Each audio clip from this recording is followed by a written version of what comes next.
নমস্কার বন্ধুরা, সবাই কেমন আছেন? আশা করি সবাই ভালো আছেন, সুস্থ আছেন। মৌসুমি সরকার বিশ্বাস চ্যানেলে আপনাদের সবাইকে স্বাগত। আজ আমি আপনাদের সাথে শেয়ার করব ময়দার পিঠার রেসিপি। 1 কাপ ময়দা দিয়ে আপনারা এই রেসিপিটা কিন্তু খুব সহজে বাড়িতে বানিয়ে ফেলতে পারবেন। লোভনীয় স্বাদের এই ময়দার দুধ পিঠা আপনারা কিভাবে বানাতে পারবেন সেই রেসিপিটাই আজ আমি আপনাদের সাথে শেয়ার করছি। তার জন্য আমি এখানে একটা পাত্র নিয়েছি, তার মধ্যে দিয়ে দিচ্ছি এই একটা বাটির 3 বাটি জল। জলটা হালকা একটু গরম হয়ে গেলে আমি এর মধ্যে দিয়ে দিচ্ছি আমুল যে গুঁড়ো দুধ হয় সেই দুধ। আমি এখানে 1/2 কাপ মতো ব্যবহার করেছি। আপনারা চাইলে এটা লিকুইড মিল্ক দিয়েও করতে পারেন বা শুধু জল দিয়েও এটা করতে পারেন, তবে দুধটা দিলে খেতে বেশি ভালো লাগে। এবার আমি এর মধ্যে দিয়ে দিচ্ছি 1 চামচ পরিমাণে ঘি। ঘি দিলে কিন্তু খুব সুন্দর একটা গন্ধ বার হয়, তাই আমি এখানে ঘিটা ব্যবহার করেছি। আপনারা অবশ্যই চেষ্টা করবেন ঘিটা দেওয়ার। এবার আমি এর মধ্যে দিয়ে দিচ্ছি যে বাটিতে আমি জল দিয়েছি সেই বাটির 1 বাটি পরিমাণে নারকেল কোড়া। আপনারা চাইলে নারকেলটা বেটেও দিতে পারেন বা এই নারকেলটা কুড়িয়েও ব্যবহার করতে পারেন। এবার এর মধ্যে দিয়ে দিচ্ছি 1/2 চিমটি পরিমাণে লবণ। এবার এর মধ্যে দিয়ে দিচ্ছি 3 চামচ চিনি। চিনিটা আপনারা নিজেদের পছন্দ মতো দিয়ে নেবেন, কারণ আমরা যেহেতু দুধে ফোটাবো তখন চিনি দেব, তাই কিন্তু আমি এর মধ্যে 3 চামচ চিনি দিয়েছি। এবার এর মধ্যে দিয়ে দিচ্ছি 1.5 বাটি ময়দা। আমরা এখানে 3 বাটি জল ব্যবহার করেছি, তাই একই বাটির মাপ নিয়ে আমি কিন্তু এখানে 1.5 বাটি ময়দা দিয়ে দিয়েছি। এবার ময়দাটা দিয়ে আমরা মিডিয়াম ফ্লেমে কিছুক্ষণ এটা নাড়াচাড়া করে কিছুক্ষণ পর দেখবেন এই রকম ডো হয়ে গেছে, তখন আমরা এই ময়দার ডোটা নামিয়ে নেব। আর যে প্লেটে নামাবেন সেই প্লেটে একটু ঘি বা তেল ব্রাশ করে নেবেন। এবার এই ময়দাটাকে হালকা একটু ঠান্ডা করে নেব। তারপর ময়দাটাকে আমাদের খুব ভালোভাবে মেখে নিতে হবে।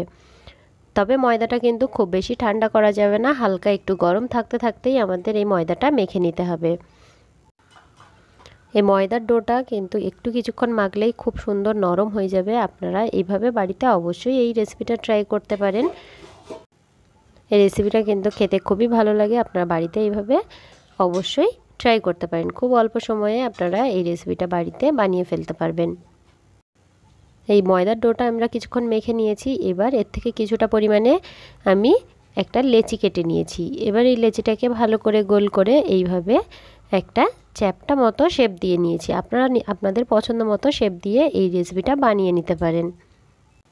আমি এইভাবে সবগুলো বানিয়ে নিচ্ছি। দেখুন আমি ঠিক একইভাবে সবগুলো বানিয়ে নিয়েছি। এখানে একটা পাত্রের মধ্যে নিয়ে নিয়েছি 500 ml দুধ।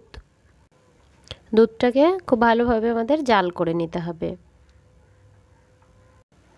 দুধটা একটু কিছুক্ষণ জাল করার পরে আমি এখানটায় দিয়ে দিচ্ছি গুড়। আপনারা চাইলে কিন্তু গুড়ের পরিবর্তে চিনিও ব্যবহার করতে পারেন বা গুড়ের বাতাসাও ব্যবহার করতে পারেন। এখানে আমি কিছুটা পরিমাণে খেজুরের গুড় দিয়েছি। মিষ্টিটা আপনারা নিজেদের পছন্দ মতো দিয়ে নেবেন। গুড়টা এখানে পুরোপুরি গলে গেছে বা দুধের সাথে মিশে গেছে।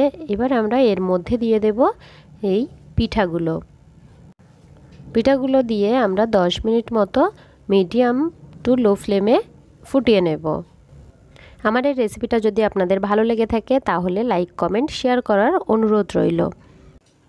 ভিডিওটা ভালো লাগলে চ্যানেলটিকে সাবস্ক্রাইব করতে ভুলবেন না, আর বেল আইকনটি অন করে অল নোটিফিকেশান অন করে রাখবেন। তাহলে যখনই কোনো ভিডিও আপলোড করব সবার আগে আপনাদের কাছে নোটিফিকেশান চলে যাবে। আর এই পিঠাগুলো যখন ফুটবে তখন কিন্তু খুব বেশি নাড়াচাড়া করলে হবে না। আমি এখানে পিঠাগুলো প্রায় 7 থেকে 8 মিনিট মতো ফুটিয়ে নিয়েছি। আমার এই পিঠাগুলো হয়ে গেছে। আমি এইভাবে এটাকে সার্ভ করেছি। আপনারা আপনাদের পছন্দ মতো এটা সার্ভ করতে পারেন। আপনারা এটা বাড়িতে অবশ্যই এইভাবে ট্রাই করবেন আর আমাকে কমেন্ট করে বলবেন রেসিপিটা আপনাদের কেমন লেগেছে। সবাই খুব ভালো থাকবেন, সুস্থ থাকবেন। আবারও চলে আসবো আপনাদের সাথে নতুন একটা রেসিপি শেয়ার করার জন্য।